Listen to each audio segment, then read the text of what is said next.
Salut à tous, ça faisait longtemps, alors aujourd'hui on repart sur les intelligences artificielles.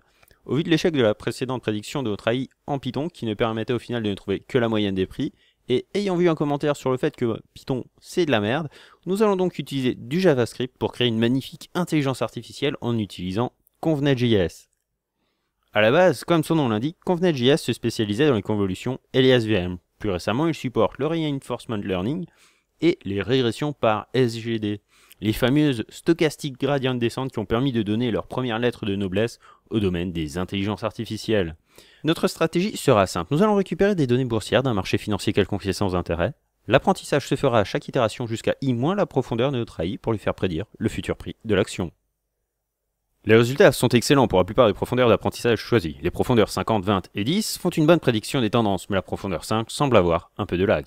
Génial! Grâce à ça, nous pourrons être riches, dominer le monde, créer une armée de robots pour détruire le gouvernement capitaliste.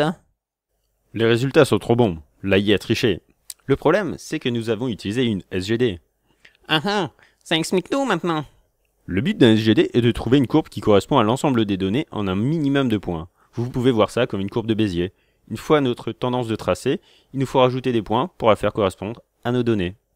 Globalement, le but d'un SGD est de modifier les prédictions passées pour coller au présent et déterminer le futur, et ce, à chaque itération. Mais alors, là il y a besoin du futur pour prédire le présent? On ne pourra pas devenir riche, renverser l'ordre mondial. Nous serons donc des esclaves au service d'une oligarchie oppressive, omniprésente, rétrograde, autodestructrice et autoritaire? C'est déjà le cas, non?